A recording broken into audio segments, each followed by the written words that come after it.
بسم اللہ الرحمن الرحیم۔ پوری دنیا پر حکومت کرنے والا ایک ایسا بدترین بادشاہ، اسے اللہ تعالیٰ نے ایک چھوٹے سے مچھر کے ہاتھوں موت دلوائی۔ دنیا کی تاریخ میں ایسے بہت سارے بادشاہ اور فرعون گزرے ہیں جنہیں ان کی دولت نے مغرور بنا دیا تھا اور وہ خود کو خدا کہلوانے لگے اور خدائی کے جھوٹے دعوے کرنے لگے، اور پھر اللہ تعالیٰ نے جو اس کائنات کا واحد اور اکیلا مالک ہے، اس نے انہیں رہتی دنیا تک عبرت کا نشان بنا دیا اور ان کو ایسی دردناک موت دی جس کا کوئی تصور بھی نہیں کر سکتا۔ انہی میں سے ایک خدائی کا دعویٰ کرنے والا نمرود بھی تھا۔ دنیا میں صرف 4 ایسے بادشاہ گزرے ہیں جنہوں نے پوری دنیا پر حکومت کی۔ ان میں سے 2 مسلمان بادشاہ، ایک حضرت سلیمان علیہ السلام اور دوسرے حضرت ذوالقرنین تھے، اور 2 کافر حکمران ایسے تھے جنہوں نے پوری روئے زمین پر حکمرانی کی۔ ان میں سے ایک کا نام نمرود اور دوسرے کا نام بخت اثر تھا۔ روایت میں آتا ہے نمرود نے پوری دنیا پر تقریباً 400 سال حکومت کی اور وہ بڑا جابر اور ظالم بادشاہ تھا۔ اس کے دور میں بت پرستی عام تھی۔ لوگ اللہ کی وحدانیت کو چھوڑ کر بتوں کی پوجا کرتے تھے۔ نمرود کے دور میں شرک اس طرح پھیلا ہوا تھا کہ نمرودوں نے اپنے بہت سے بت بنا رکھے تھے جن کی یہ لوگ پوجا کیا کرتے تھے۔ ادھر نمرود نے بھی خدائی کا جھوٹا دعویٰ کر رکھا تھا اور لوگوں کو اپنی پوجا کرنے کا حکم دیتا تھا۔ اس بدبخت قوم کی طرف اللہ تعالیٰ نے اپنے پیارے پیغمبر حضرت ابراہیم علیہ السلام کو بھیجا۔ کفر و شرک اور بت پرستی کے دور میں حضرت ابراہیم علیہ السلام وہ واحد انسان تھے جو اللہ کی وحدانیت پر ایمان رکھتے تھے، بتوں کی بجائے اللہ تعالیٰ کو حقیقی خدا مانتے۔ حضرت ابراہیم علیہ السلام نے جب قوم نمرود کو بتوں کی پوجا کرتے دیکھا تو انہوں نے نمرودیوں کو اللہ کی وحدانیت کی طرف بلایا اور خدا کی عبادت کرنے کا کہا، مگر قوم نمرود ایسی بدبخت قوم تھی جو بتوں کی پوجا اور شرک کرنے سے باز نہیں۔ ایک دن حضرت ابراہیم علیہ السلام نمرودیوں کی عبادت گاہ پر گئے جہاں پر ان کے جھوٹے خداؤں کے بت موجود تھے۔ حضرت ابراہیم علیہ السلام نے ایک ایک کر کے سارے بت توڑ دیے اور اس کا الزام بڑے بت پر لگا دیا۔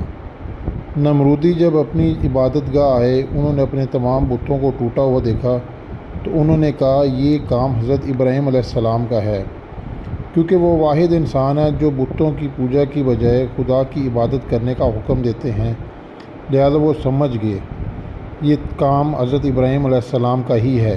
انہوں نے یہ سارا معاملہ نمرود کے سامنے رکھا۔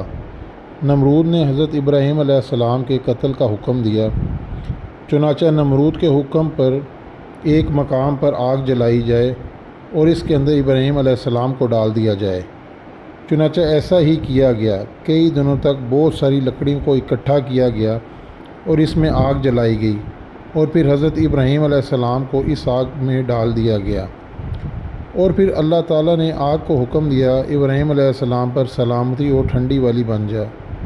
حضرت ابراہیم علیہ السلام فرماتے ہیں کہ میں جتنے دن اس آگ میں تھا اللہ کی رحمتوں میں تھا اور اس جیسا سکون مجھے کبھی حاصل نہیں ہوا۔ لہذا حضرت ابراہیم علیہ السلام جب اس آگ سے باہر تشریف لائے تو انہوں نے پھر اللہ کے حکم سے نمرودیوں کو بت پرستی چھوڑنے اور اللہ کی وحدانیت پر یقین کی دعوت دی۔ انہوں نے نمرود کو کئی بار سمجھایا کہ اپنے کفر و شرک سے باز آنے کا کہا اور اللہ کی وحدانیت پر ایمان لانے کا کہا، لیکن نمرود نے اللہ کی وحدانیت کا انکار کر دیا۔ حضرت ابراہیم علیہ السلام سے مناظرہ کرنے لگا اور حضرت ابراہیم علیہ السلام نے خدائی کا دعویٰ کر دیا۔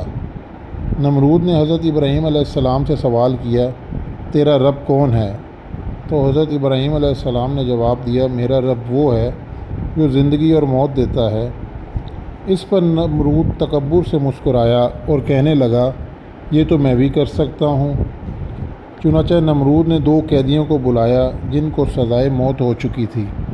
ان میں سے ایک قیدی کو نمرود نے آزاد کر دیا اور ایک کو پھانسی لگا دیا، اور اس طرح نمرود ابراہیم علیہ السلام سے کہنے لگا دیکھو ایک کو میں نے زندگی دی اور ایک کو موت دے دی۔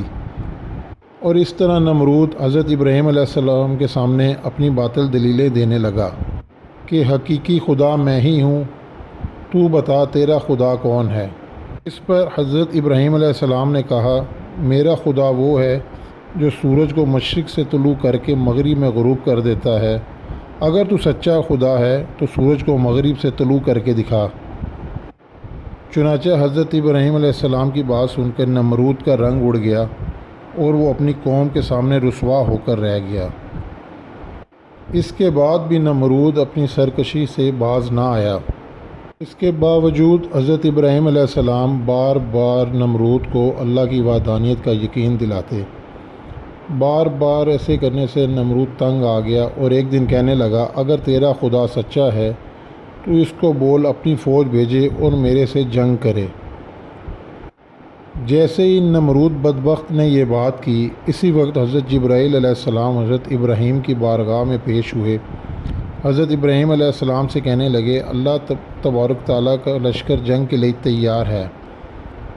حضرت ابراہیم نے حضرت جبرائیل سے اللہ تعالیٰ کا پیغام سن کر نمرود سے کہا کہ اللہ تعالیٰ کا لشکر جنگ کے لیے تیار ہے، تو نمرود نے کہا اسے 3 دن کی مہلت چاہیے۔ چنانچہ نمرود کو 3 دن کی مہلت دی گئی۔ اس دوران نمرود نے تمام مشرق و مغرب کے بڑے بڑے جنگجوؤں کو اکٹھا کیا اور بہت سارے ہتھیاروں کو اپنے لیے جنگ کے لیے اکٹھا کیا۔ جب نمرود نے اپنے لشکر کی اور جنگ کی تیاری مکمل کر لی تو اس نے حضرت ابراہیم علیہ السلام کو للکار کر کہا، بلاؤ اپنا لشکر۔ چنانچہ اسی وقت حضرت ابراہیم علیہ السلام نے اللہ تعالیٰ کی بارگاہ میں دعا کی اور اسی وقت اللہ نے مچھروں کو بھیجا۔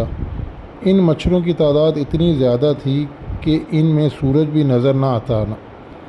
اللہ نے مچھروں کی فوج کو نمرودی فوج پر مسلط کر دیا۔ یہ مچھر دیکھتے ہی دیکھتے نمرودی فوج کا گوشت کھا گئے اور خون پی گئے۔ تمام نمرودی فوج کی ہڈیاں باقی رہ گئیں۔ چنانچہ اس دردناک منظر کو دیکھ کر نمرود اپنے محل کی طرف دوڑا اور اپنی بیوی کے کمرے میں جا کر چھپ گیا۔ اسی دوران ایک مچھر محل میں داخل ہوا تو نمرود نے اپنی بیوی سے کہا، اس مخلوق نے تمام فوج کو ہلاک کر دیا ہے۔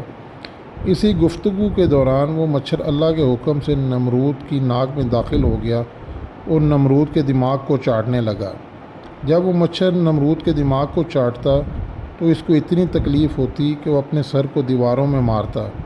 اس طرح کہ اللہ کے حکم سے وہ لنگڑا مچھر کئی دنوں تک نمرود کے دماغ میں رہا۔